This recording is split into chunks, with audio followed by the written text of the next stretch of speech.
buzz room service. À côté de chez vous, il y a forcément quelqu'un qui fait le buzz. Ah bah super, en plus comme c'est vendredi, t'as pensé à la récré, t'as ramené un ballon de baudruche. Ouais, et regarde faire le maître. Petit ballon, quand veux-tu être lancé et jusqu'où veux-tu aller? Non mais qu'est-ce que tu fais? Je sonde le ballon, c'est le buzz de ce matin. Alors laisse-moi finir le sondage. Non mais n'importe quoi. Selon 50%, quoi. N'importe quoi. C'est ballon sonde, un ballon stratosphérique quoi. Enfin c'est le projet Stratogé des élèves de 3e du collège de Saint-Vite. Le projet quoi? Moi je connais Le que le projet projet Blair Witch. Stratogé des élèves de 3e G Le du projet collège Jean X. Jaurès. Non.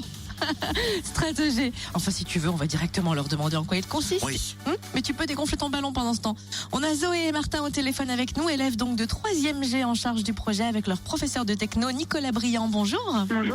Bonjour. Alors c'est quoi ce projet Stratogé? Alors, en 2015, notre professeur de technologie, Monsieur Briand, a candidaté auprès du CNES, le Centre national d'études spatiales, afin d'envoyer un ballon stratosphérique dans la stratosphère, donc à environ 30 000 mètres du sol.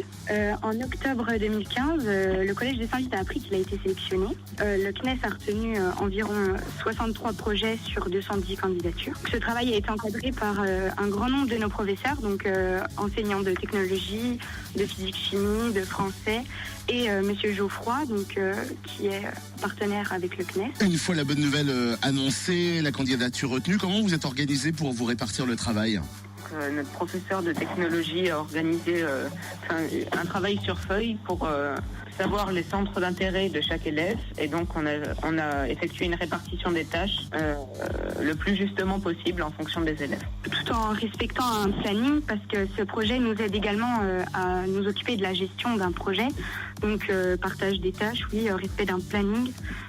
Communication, création d'un site internet, travail collaboratif. Et tout le monde peut y trouver ses intérêts en fonction de ses capacités et même de ses goûts, de ses centres d'intérêt.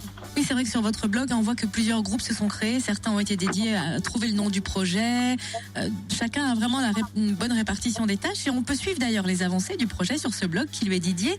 On en est à quelle étape là d'ailleurs? Donc, nous sommes en train de concevoir des plans de la nacelle.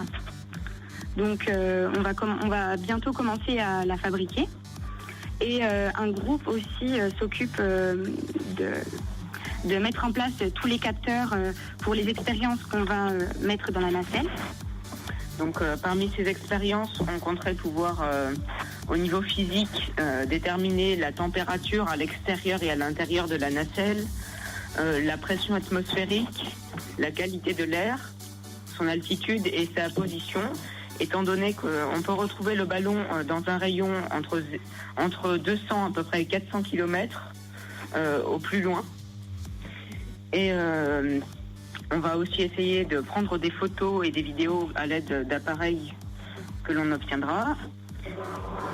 Il y aura donc un GPS qui nous permettra de le retrouver, de le localiser avec les radioémetteurs de Besançon. Et est-ce qu'on a une date du lancement de la nacelle?